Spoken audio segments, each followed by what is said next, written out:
For this assignment, I decided to pick four different religions from around the world and kind of talk about their different ways of um, having funerals. The first one, which you see here, is Buddhist. The Buddhist funerals are marking the transition from one life to the next for the ones who have deceased. They also believe the body of the deceased should not be touched, disturbed, or moved in any way because they believe the soul doesn't leave the body immediately after breathing stops. The body must be cold before it can be washed or prepared for burial or cremation. Both cremation and burial are acceptable to the Buddhist, as well as donation of the body or the body's organs to medical science.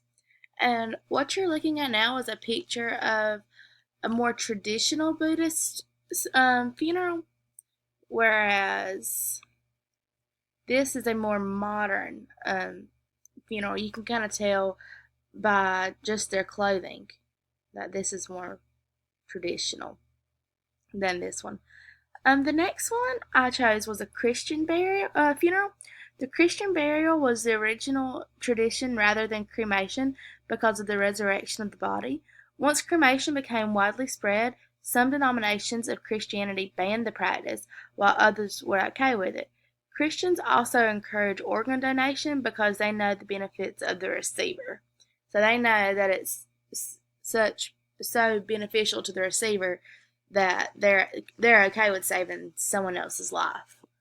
And you can see these are called pallbearers that are the ones carrying the casket which contains the body. And this would be like a priest or a pastor reading out of the Christian book, which is the Bible, at after a funeral at a graveside in a cemetery. My next one I chose, which was to me the most interesting, was the Hindu. The Hindu refer to their funerals as antithesis, which means the last rite of sacrifice. In the Hindu religion, a child is buried while an adult is cremated. During the rituals, five elements are believed to be in play: air, water, fire, earth, and space.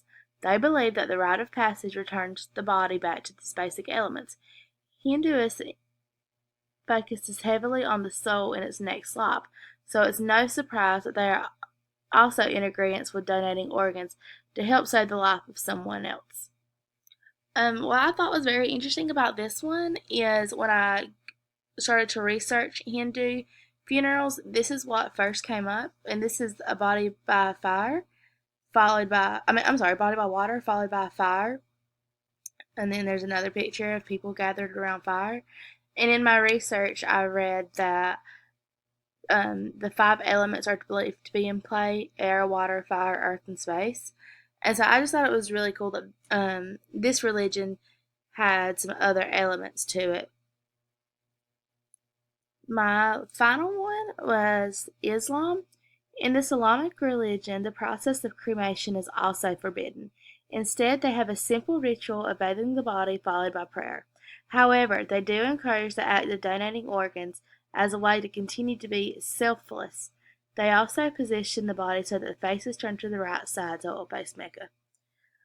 This religion, a lot of things they do is trying to be selfless, and so that's why they're okay with organ donating because it's like their last way. And as you can see, this is just some people gathered around the Islamic funeral, and this is a more traditional one. I don't think that conceptions of death have changed more as I think they're pretty much have been preserved. We still go through the same grieving process as those before us did.